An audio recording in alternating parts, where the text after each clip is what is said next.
시청자 여러분 안녕하십니까? VOA 뉴스투데이 시작합니다. 오늘 미국 상원 군사위원회에서는 핵안보와 핵생물 무기 담당 고위 인사들에 대한 인준 청문회가 열렸습니다. 미국 국가 핵안보청장 지명자는 북한의 핵 비확산 문제가 최대 도전 과제 중 하나라면서 핵 확산에 대응하기 위해 국제 원자력 기구 등과 협력해 기술적 수단을 개발해야 한다고 지적했습니다. 첫 소식 이조은 기자가 보도합니다. 미국 상원 군사위원회 인준청문회에 출석한 질 흐루비 미국 에너지부 차관 겸 국가 핵안보청장 지명자는 핵 비확산 프로그램에서 가장 큰 도전인 나라로 러시아 외에 중국과 북한을 꼽았습니다. 중국과 북한이 관련 운반 시스템을 포함해 핵무기 능력을 개선하고 있다는 사실이라고 밝혔습니다. 흐루비 지명자는 특히 이 같은 내용을 담은 서면 답변을 통해 취약하고 과도한 방사능과 핵물질을 최소화하고 확보하기 위해 전 세계적으로 해야 할 일이 많이 있다면서 방사능과 핵물질이 확산 행위자나 테러리스트의 손에 들어가지 않도록 해야 한다고 강조했습니다.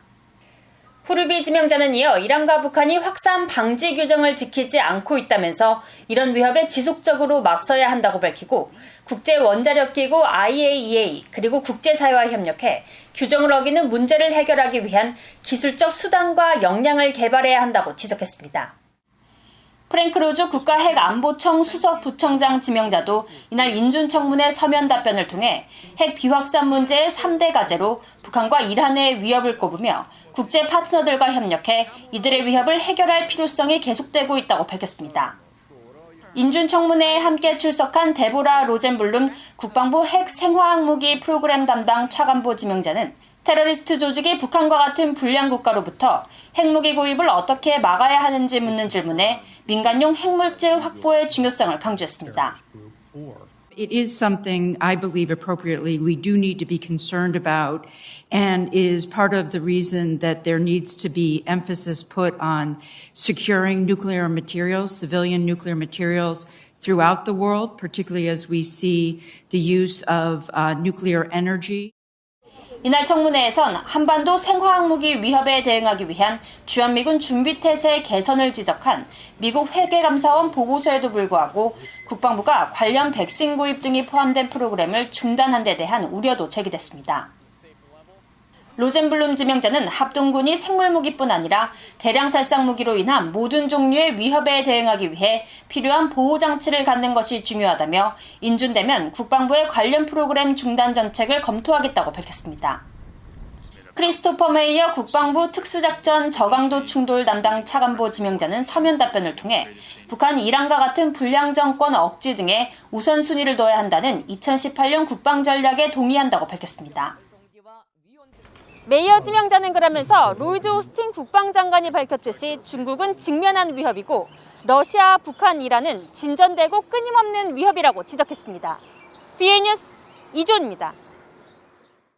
로이드 오스틴 미국 국방장관은 미국은 중국의 커지는 군사적 역량에 대처하면서 동시에 북한에 대해서도 여전히 초점을 맞추고 있다고 밝혔습니다. 오스틴 장관은 27일 미국 의회 하원 세출위원회 예산 청문회에 출석해 북한 정권은 핵과 탄도미사일 프로그램을 계속 개발하고 있으며 영내 동맹과 협력국에 더 큰 위협이 되고 있고 미국 본토를 타격하려는 야욕이 있다며 이같이 밝혔습니다. 오스틴 장관은 또 불안정을 야기하고 도발적인 북한의 행동들을 완화시키고 한반도의 평화와 안정을 유지하기 위해 미국은 외교를 우선시하는 노력을 이어갈 것이며 새로운 국방 예산은 북한이나 이란 같은 나라들의 커지는 탄도미사일 역량에 미국이 대응하는 데 도움이 될 것이라고 말했습니다. 청문회에 함께 출석한 마크 밀리 미국 합참의장도 서면 답변을 통해 북한은 탄도미사일 역량을 계속 강화하고 있으며 미국 본토와 인도 태평양 지역 내 동맹, 협력국에 실질적인 위험을 초래할 수 있는 기술적인 역량이 있다고 말하고 북한은 취약한 주민들과 한반도의 평화를 희생시키며 군사적 역량에 초점을 맞추는 것을 늦추려는 움직임을 전혀 보이지 않고 있다고 말했습니다. 커트 캠벨 백악관 국가안보회의 인도 태평양 조정관은 미국은 일본, 인도, 호주와 함께하는 4자 협의체 쿼드의 위상과 역할 강화에 관심이 있으며 중국 권위주의 정권에 대항해 미국식 민주주의를 선택한 국가들의 참여가 필요하다고 밝혔습니다. 캠벨 조정관은 26일 미국 스탠포드대가 주최한 화상회의를 통해 중국은 관여의 대상이 아닌 경쟁의 대상이 됐다면서 이에 대항해 쿼드의 위상을 강화하는 부분에 관심을 갖고 있다고 말했습니다. 이어 쿼드는 가입이 제한되는 일부 국가들만을 위한 단체가 아니며 쿼드에 관여하고 미국과 공조를 원하는 국가들이 있다면 문은 언제나 열려 있다고 강조했습니다. 캠벨 조정관은 또 미국식 민주주의 운영 시스템은 미국뿐 아니라 이 제도를 도입한 다른 나라에 의해서도 다양한 방식으로 활력을 찾을 필요가 있다면서 중국의 권위주의 정권에 대응한 미국식 민주주의의 확산과 국가 간 협력을 강조하면서 쿼드 회원국과 비회원국인 한국과 유럽 국가들을 언급해 이들의 참여 필요성을 시사했습니다. 북한 고위급 간부 출신인 아버지와 북한을 탈출해 미국에 정착한 탈북민 남매가 북한에서는 몰랐던 자유와 권리에 대한 개념을 탈북 후 정착을 하면서 알게 됐다고 밝혔습니다. 특히 미국에서 느낀 자유는 다른 어떤 곳에서도 느끼지 못한 것이라며 그 소중함을 강조했습니다. 김영교 기자가 전해드립니다. 미국 동부에 거주하고 있는 탈북민 이서연 씨는 26일 워싱턴의 민간단체 북한인권위원회가 주최한 화상 간담회에서 자유가 없는 북한에서의 삶을 지적했습니다. 북한 주민들에겐 자유나 권리에 대한 개념이 없고 심지어 독재 정권에 산다는 것조차 인식하지 못한다는 겁니다. I didn't know what the freedom means and the rights means, and then I didn't know the North Korea is actually a dictatorship.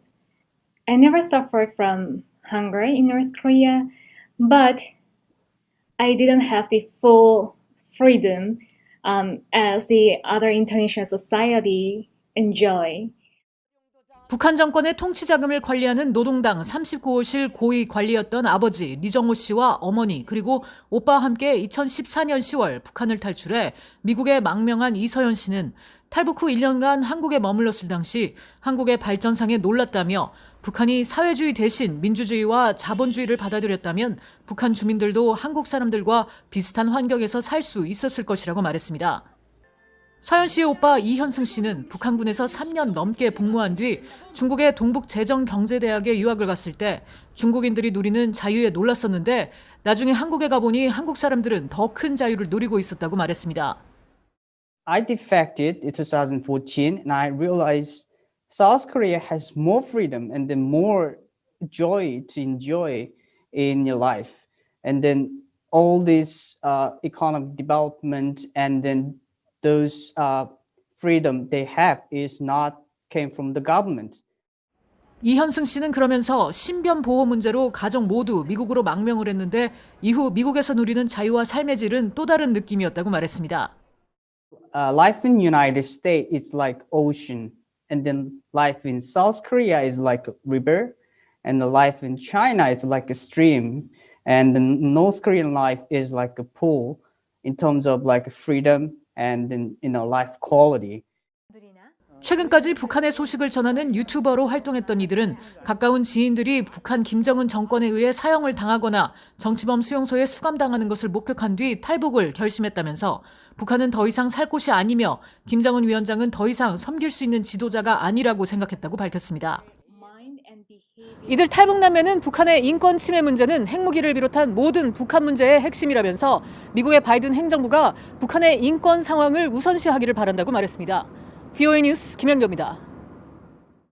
폴 라카손의 미국 사이버 사령관이 사이버가 새로운 전략 환경을 조성했다며 현재 미국과 동맹이 마주한 가장 큰 위협은 사이버 공간에 있다고 강조했습니다.